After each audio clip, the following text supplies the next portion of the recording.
शुरुआत करते हैं बुलेटिन की और सबसे पहले रुक कर लेते हैं इस वक्त की खबर का। इस वक्त की खबर हमें मिल रही है राजधानी भोपाल से। बीजेपी की आज सतना और सिंगरौली में चुनावी सभा है। सीएम शिवराज सिंह चौहान सतना जाएंगे।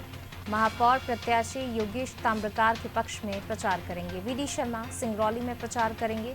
महापौर प्रत्याशी चंद्र प्रताप के पक्ष में प्रचार करेंगे। भोपाल से खबर आपको बता रहे हैं, बीजेपी की आज सतना और सिंगरौली में चुनावी सभा है। सीएम शिवराज सिंह चौहान सतना जाएंगे। महापौर प्रत्याशी योगेश ताम्रकार के पक्ष में प्रचार करेंगे। वीडी शर्मा सिंगरौली में प्रचार करेंगे।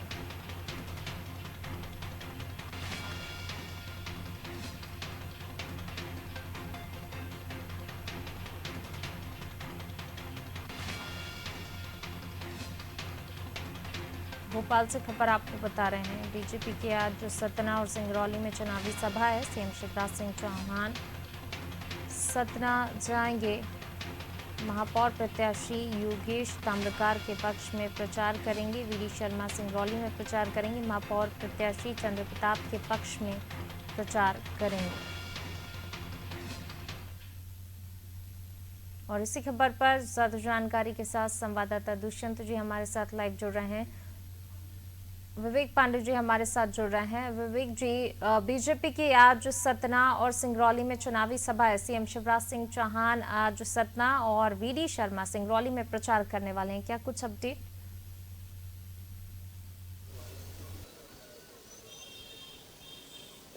देखिए, पहले मुख्यमंत्री का आज का पूरा जो रोस्टर है, कहाँ कैसा उनका कार्यक्रम रहने वाला है, इसके बारे में आपको पहले बता दूं कि भोपाल में उनके 2 कार्यक्रम जो है वो निर्धारित किए गए हैं। बीजेपी दफ्तर में 2 कार्यक्रम रहेंगे। इसके बाद मुख्यमंत्री शिवराज सिंह चौहान और प्रदेश अध्यक्ष वीडी शर्मा, ये दोनों लोग एक साथ पहले उमरिया, उसके बाद सिंगरौली और सतना में प्रचार करेंगे। आज का जो मुख्यमंत्री का जो शेड्यूल है उसमें 3 जिलों में प्रचार प्रसार का जो कार्यक्रम है वो तय किया गया है। उमरिया में जो स्थानीय नगरीय निकाय के महापौर पद के प्रत्याशी हैं, उनके समर्थन में मुख्यमंत्री और प्रदेश अध्यक्ष जो है वो जनता से वोट देने की अपील करेंगे। इसके बाद सिंगरौली का जो है वो कार्यक्रम निर्धारित किया गया है। ठीक यहाँ पर भी प्रत्याशी के समर्थन में जनता से वोट देने की अपील करेंगे और सतना में भी कार्यक्रम है। इन तीनों ही जिलों में जो है मुख्यमंत्री और प्रदेश अध्यक्ष के दौरे हैं। सभी जिलों में मुख्यमंत्री का ये प्रयास रहेगा कि 2 घंटे तक जनता के बीच में उनसे बातचीत करें और बीजेपी की जो योजनाएं हैं, जिस तरीके से राज्य सरकार और केंद्र सरकार लगातार जनहित के काम कर रही है।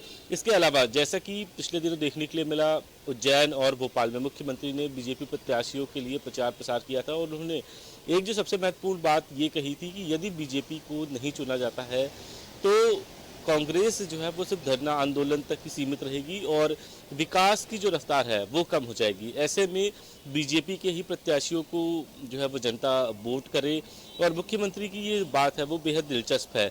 जैसा कि पिछले चुनाव में देखा गया, विधानसभा चुनाव में देखा गया कि मुख्यमंत्री अक्सर जो है वो सभी विधानसभा 230 विधानसभाओं में दौरे किए थे। इसके बावजूद सरकार को मेजॉरिटी नहीं मिली थी। हालांकि 15 महीने की सरकार के बाद फिर से जो है वो बीजेपी की सरकार बनी। इस बार बेहद कड़ा मुकाबला ये माना जा रहा है। जैसा कि इंदौर के अलावा भोपाल है और कई जो 12 से 14 जो महापौर के प्रत्याशी जो बीजेपी की तरफ से उतारे गए हैं, उसमें से कई नए चेहरे हैं। ऐसे में बीजेपी उन नए चेहरों को किस तरीके से जनता के बीच में लेकर जाती है, ये एक अहम सवाल है। एक जो सबसे बड़ा विषय ये है कि बीजेपी ये जरूर क्लेम करती है कि हमने प्रत्याशी उतारा है, लेकिन पार्टी की तरफ से ये जो है वो चुनाव लड़ा जाता है। पार्टी का प्रत्येक कार्यकर्ता पार्टी के लिए काम करता है और वही प्रत्याशी है। सिर्फ नाम मात्र के लिए प्रत्याशी का नाम का ऐलान किया जाता है। ऐसे में मुख्यमंत्री की यही मंशा रहेगी कि जो नए चेहरे हैं उन पे जनता ज़्यादा भरोसा जताए। और सबसे दिलचस्प बात यह है कि कई ऐसे जो टिकट महापौर पद के लिए इस बार बीजेपी दिए हैं वो चौंका देने वाले हैं। पार्षद पद के जो उम्मीदवार रहे, जो पार्षद रहे, उन्हें भी इस बार मौका दिया है। कई नए चेहरों को भी मौका दिया है। तो ऐसे में मुख्यमंत्री और प्रदेश अध्यक्ष की यही मंशा रहेगी और यही प्रयास भी रहेगा कि जनता महापौर पद के जो प्रत्याशी हैं उनको चुने और मुख्यमंत्री लगातार जो प्रत्याशियों के लिए प्रचार कर रहे हैं उनको लेकर वो स्थानीय मुद्दों को लेकर अपनी बात कह रहे हैं। इसके अलावा जो राज्य और केंद्र की योजनाएं हैं उनको लेकर जनता के बीच जा रहे हैं और मुख्यमंत्री इसी बात की ओर जोर दे रहे हैं कि स्थानीय स्तर पे जो विकास किए जाएंगे वो नगर निगम के द्वारा ही किए जाएंगे और ऐसे में बीजेपी का महापौर और पार्षद चुनना होगा जनता को, तभी बेहतर विकास हो पाएगा। स्थानीय मुद्दों को लेकर जो समस्याएं हैं उनको निराकरण करने की जो है वो बात कह रहे हैं। और एक जो सबसे बड़ा मेजर फैक्टर ये है बीजेपी के सामने कि कांग्रेस को किस तरीके से मात देना है वो बेहतर जानते हैं।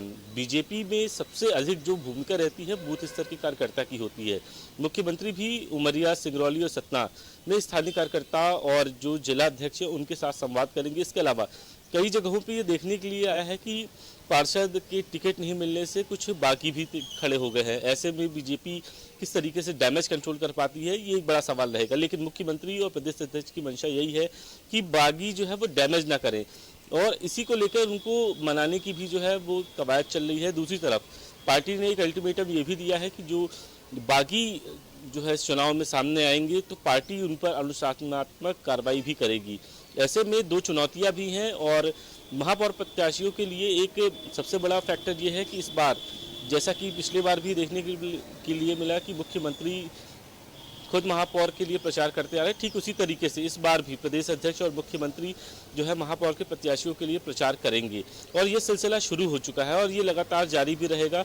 हालांकि एक जो दिलचस्प बात यह है कि जो बागी हैं उनको मनाने के लिए भी अपील समिति काम कर रही है। इसके अलावा प्रदेश अध्यक्ष भी, ऐसे कई बड़े चेहरे हैं और स्थानीय नेता हैं जो बगावत के सुर जिनके सामने आए हैं उनसे भी मनाने की वो लगातार कोशिश कर रहे हैं। विवेक जी, जो है लगातार मनाने की यहाँ पर कोशिश की जा रही है। बने रहिएगा आप हमारे साथ, मैं लौटूंगी आपके पास। तो बीजेपी की आज जो सतना और सिंगरौली में चुनावी सभा होने वाली है, लगातार अब चुनाव प्रचार में जो है डटे हुए हैं सीएम शिवराज सिंह चौहान और बीजेपी प्रदेश अध्यक्ष वी डी शर्मा खुद कमान संभाली हुई है। महापौर प्रत्याशी योगेश ताम्रकार के पक्ष में प्रचार करेंगे सीएम शिवराज सिंह चौहान, वहीं वी डी शर्मा महापौर प्रत्याशी चंद्र प्रताप के पक्ष में प्रचार करने